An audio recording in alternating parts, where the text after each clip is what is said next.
I never thought a simple study session would lead me to something like this. I was horrified by how my heart betrayed me, beating faster than it had any right to. It all started when I ducked into the library after my last class, hoping for an hour of invisible solitude among the familiar scent of old books and polished wood. I needed space to escape the chaos of dorm life and the suffocating chatter of my roommates. I didn't expect her. She was already there, perched at one of the long tables near the history section, hair falling over her shoulders in loose waves that caught the sunlight streaming through the tall windows.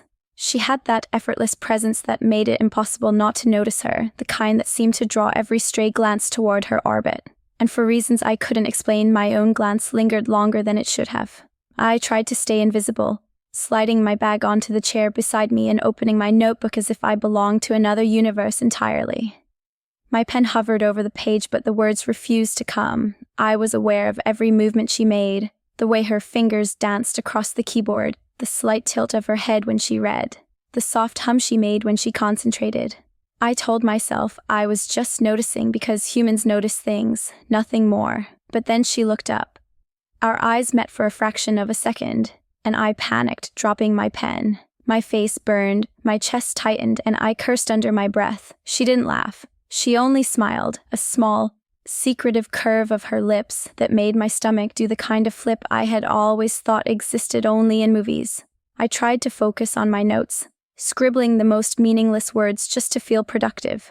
But every sound, the scratch of her pen, the whisper of pages turning, made me hyper-aware of her presence. It wasn't like I knew her. I didn't even know her name yet, and yet every instinct in me wanted to look again, to see if she noticed me noticing her. I caught her glance one more time before she bent over her work, and my heart did something reckless and unscripted.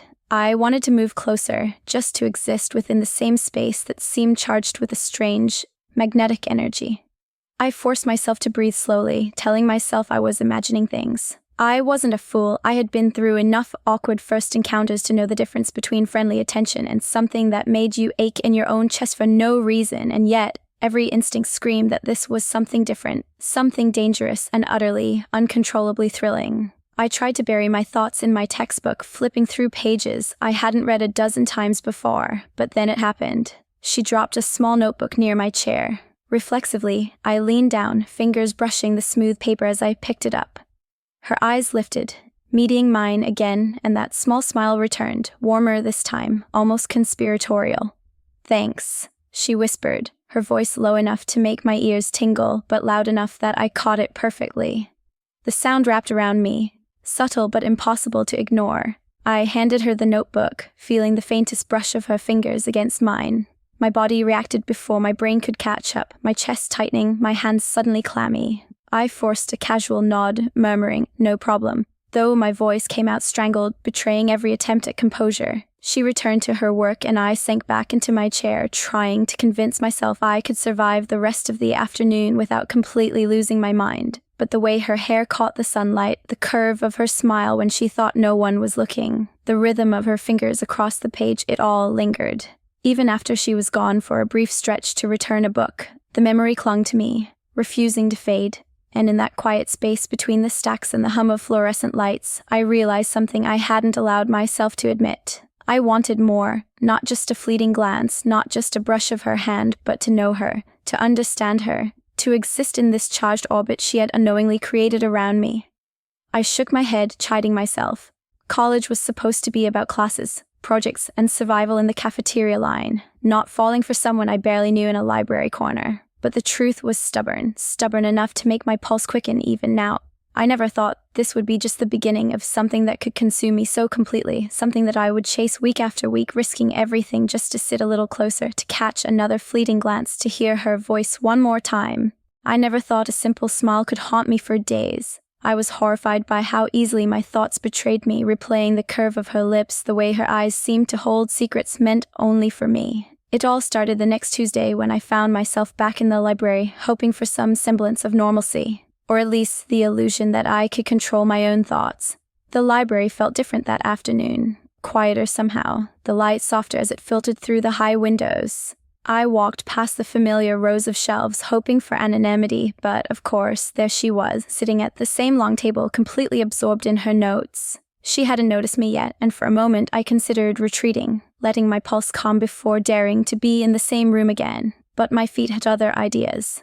I ended up at a nearby table, pretending to be absorbed in my own work while stealing glances at her. She was chewing on the end of her pen, brow furrowed, and the way the sunlight caught her hair made it shimmer like gold. I told myself to focus, to act like a normal student. But normal had nothing to do with how my pulse quickened every time her head lifted. Scanning the room, and I caught her eyes, not by accident, not this time, on me. I froze. She smiled again, that same teasing curl of lips that seemed to know exactly the effect she had on me. I wanted to hide behind my notebook, to disappear into the faint smell of old pages and polished wood. But instead, I did something I didn't expect. I smiled back. The rest of the afternoon became a careful dance of glances and subtle movements. She leaned slightly closer to read a page, and I adjusted my posture so I was closer too.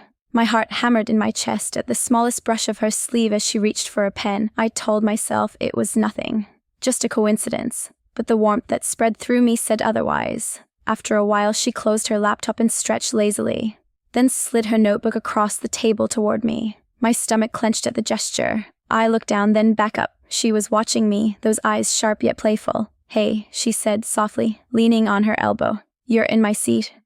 Or maybe I'm in yours." I swallowed, words sticking in my throat. I guess we can share." My voice was a whisper, betraying how my hands shook slightly as I moved my things. She laughed softly, that melodic sound that made everything else fade. "Good. I like sharing," she said, tilting her head in a way that made my chest tighten again. We worked in silence for a while, but it was different now. Every movement she made, the way she flipped a page, the faint brush of her hair behind her ear, the gentle tap of her fingers on the table, made it impossible to concentrate on my notes. I caught myself watching her more than writing, tracing her face in my mind, memorizing the curve of her jaw, the way her eyes softened when she smiled at something I hadn't even noticed. At one point, our hands accidentally brushed as we both reached for the same book. I froze, and so did she. A beat of silence, a heartbeat of shared awareness. Then, without a word, she shifted closer, letting her arm touch mine just enough that it sent sparks up my spine. My mind screamed to stop, to act normal, to focus on the syllabus, but my body refused. "Careful," she whispered, barely audible, and the teasing lilt in her voice made my pulse spike. I tried to keep my expression neutral, but I was failing spectacularly. My notebook slipped from my lap, and she leaned down to pick it up for me. Our fingers brushed again, longer this time, and I had to look away, pretending to check a formula in my notes, even though the only thing I could focus on was the warmth, lingering where our hands had met. Time blurred. Minutes stretched into hours, and I realized I was waiting for her to leave, even as I dreaded the moment she would. She packed up first, gathering her things with slow, deliberate movements that seemed to stretch every second. My chest ached with anticipation, with the forbidden thrill of proximity. As she stood, she leaned slightly closer, whispering something so soft I almost didn't catch it. "See you tomorrow?" I nodded mutely, heart racing, words failing me completely. She smiled, just that teasing, secretive smile, and disappeared among the stacks, leaving me breathless and shaking. I sank back into my chair, staring at my notebook, but I wasn't writing anything. I was replaying her laugh, the brush of her hand, the warmth that lingered like fire along my arm. And I realized, with both awe and fear, that this was no ordinary crush. This was something dangerous, something consuming, something I couldn't control. I never thought a simple library visit could do this to me. But I knew, with a sinking thrill, that this was just the beginning. That smile, that touch. It wasn't the last time I'd see her. And I wasn't sure I wanted it to be. The next few days were a blur of stolen glances and subtle acknowledgments. We didn't speak much outside the library, but inside it felt like the air between us had changed. Every time I walked past the long table where she always sat, my chest tightened, a quiet electricity sparking from the small, almost imperceptible ways we touched or brushed against one another. That Wednesday, I arrived early, hoping to snag a spot near her without seeming too eager. I spotted her already there, headphones in, tapping lightly at her keyboard. She didn't look up, but the way her hair fell over her shoulder and the faint curve of her lips made me pause at the threshold. I hesitated, letting my bag fall to the floor with a soft thud. And she looked up almost immediately.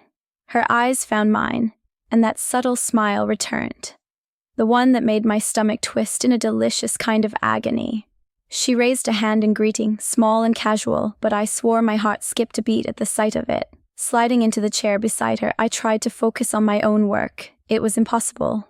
Every time she shifted, leaned over her notes, or tucked a stray strand of hair behind her ear, I felt the heat rise to my cheeks. And then it happened. Our knees brushed under the table, just a light touch, almost accidental, but enough to send a shock straight through me. I pretended not to notice, flipping a page with exaggerated care, but I could feel her noticing too. She didn't pull away. Instead, she shifted slightly closer, letting the contact linger just a second longer than necessary. My heart hammered, and I had to force myself to breathe evenly, pretending I was deep in concentration while every nerve in my body screamed in response.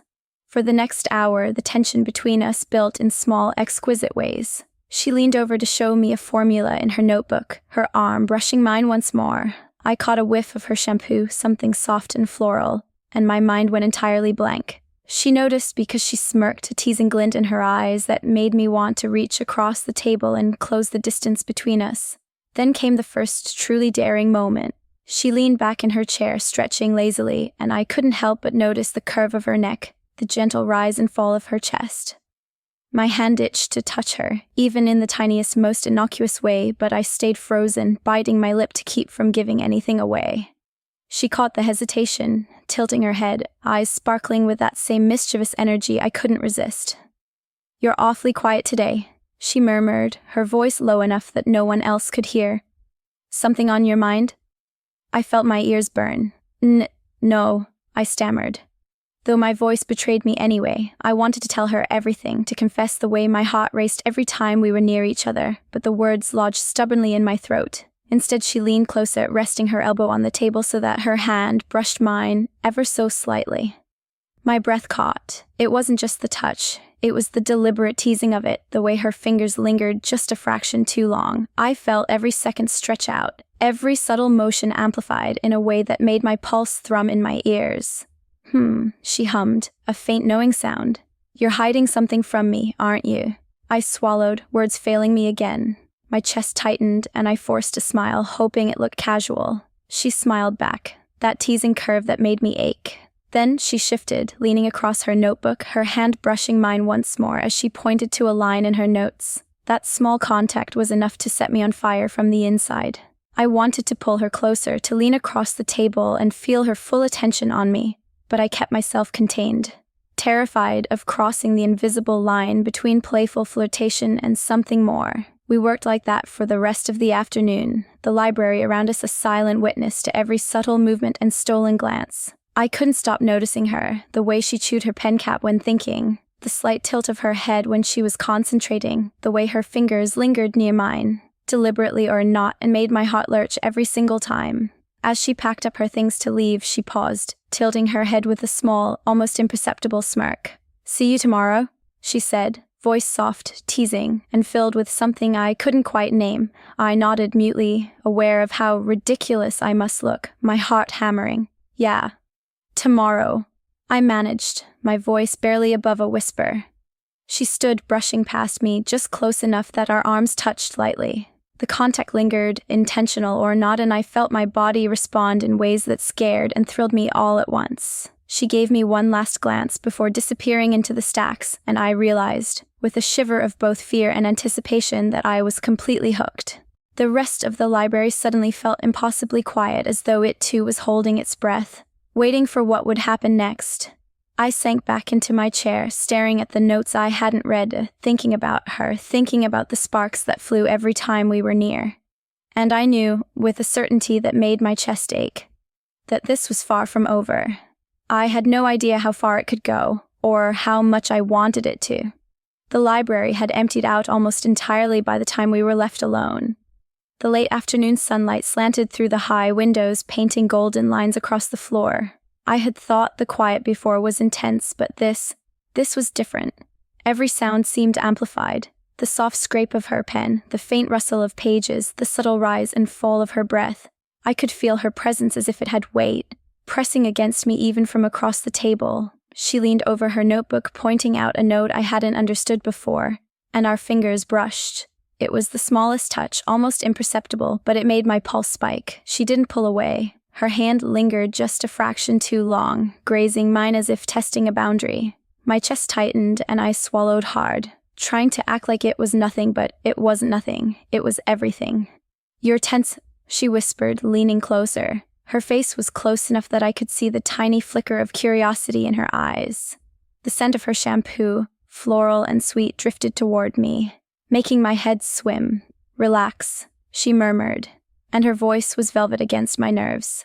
I wanted to obey, to move closer, but I was paralyzed by the thrill of the risk. This was the library, a place of study and rules, yet it felt like we were suspended in a world of our own making. My hand itched to touch her, to bridge the space between us, but I forced myself to stay still. She leaned a little closer anyway. I could feel the warmth of her body as it edged near mine. Every instinct screamed at me to respond, to close the last inches, but my mind was a fragile fence of panic and desire. And then her hand brushed my wrist. Light, teasing, almost accidental. My heart lurched. "Do you want to get out of here?" she whispered, though the words were soft enough to disappear among the tall shelves. Her eyes held a daring challenge, and I knew she wasn't asking just to escape the library. She was asking me to risk everything, to cross the line we had been dancing around for weeks. I didn't speak. I couldn't. My throat had gone dry, my thoughts scrambled into a chaotic jumble of need and fear. And then she leaned in, closer than she had before. Letting her lips brush my ear, she murmured, "I've wanted this for so long."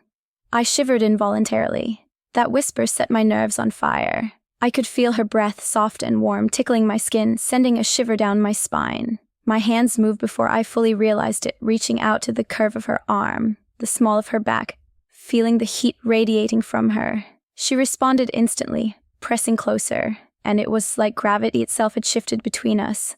The first kiss was tentative, almost shy, but it ignited something wild in both of us.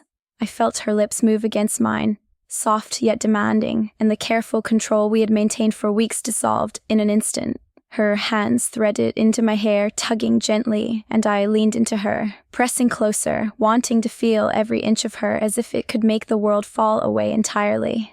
We moved together, careful to remain hidden behind the shelves, shadows our only witnesses. Every touch was electrifying, the brush of her fingers across my shoulders, the way she guided my hands, the gentle weight of her body against mine. I could feel her heartbeat as loudly as my own, rapid and erratic, syncing with mine in a rhythm I didn't want to end. Her lips left mine for a moment, trailing down my jaw, nipping softly at the sensitive skin there. I gasped softly, and she smiled against my neck, the sound low and intimate, sending a shiver straight through me. The thrill of doing this in secret, of existing in a stolen, forbidden space, made every touch sharper, every movement more daring. We paused for a heartbeat, foreheads resting together, breath mingling, and I could feel the full weight of desire pressing between us. I knew we had crossed the threshold, that we were no longer just teasing or brushing hands. We were entwined, tangled in a web of craving that neither of us wanted to escape.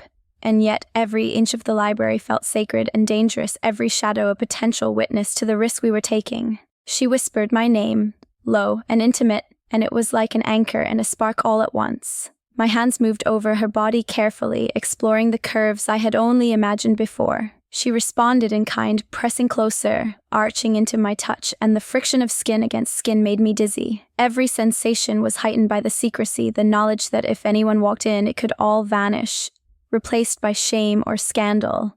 But we didn't care. Not then. Not ever.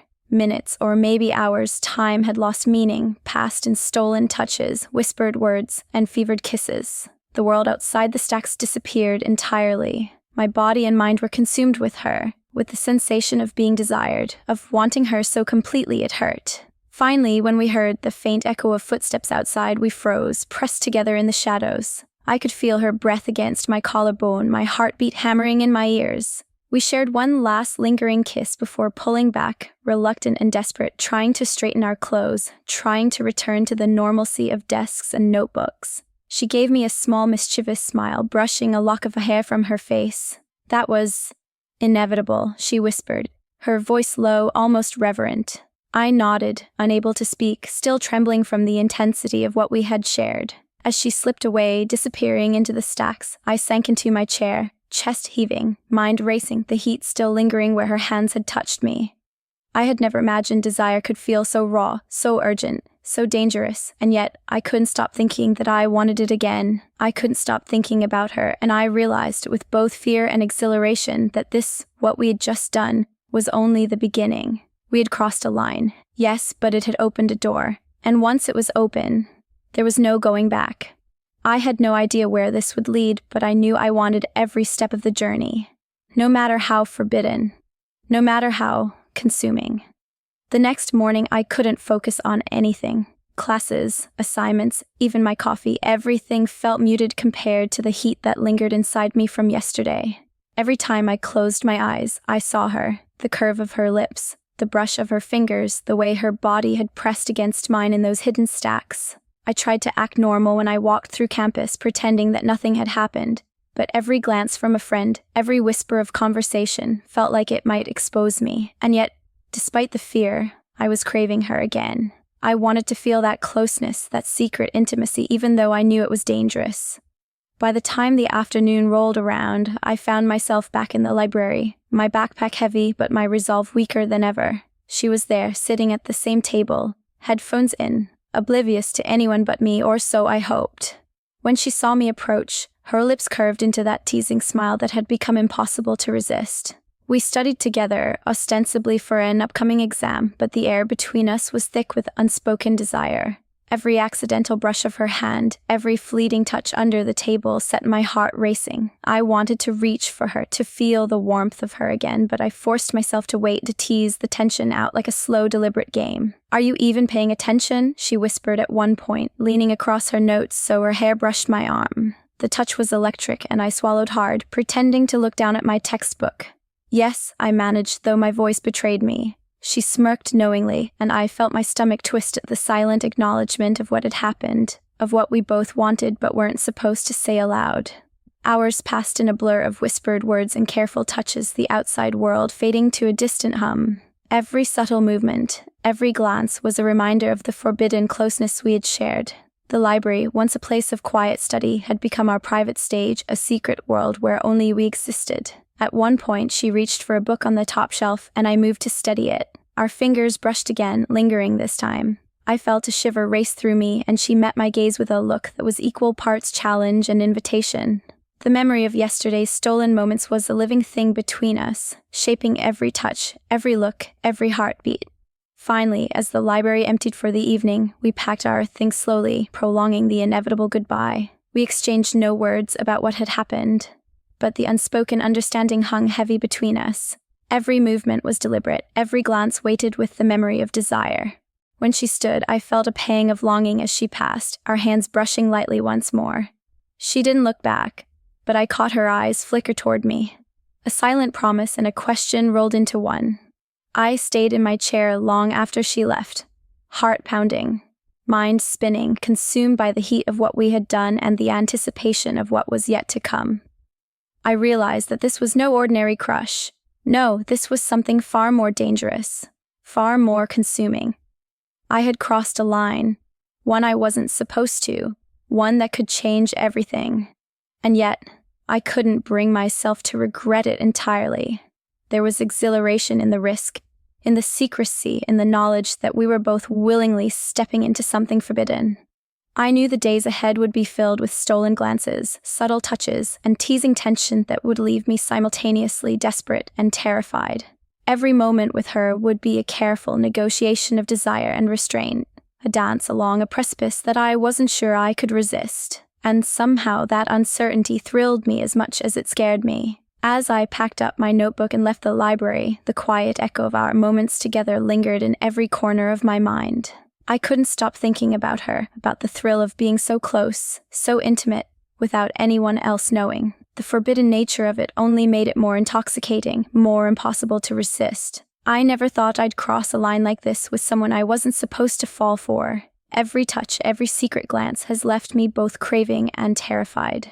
What are we now? Friends? Lovers? Something undefined? Dangerous? I don't know, and I'm not sure I want to, but I can't stop thinking about her, and I don't want to. Tell me, what would you do if you felt this way about someone forbidden?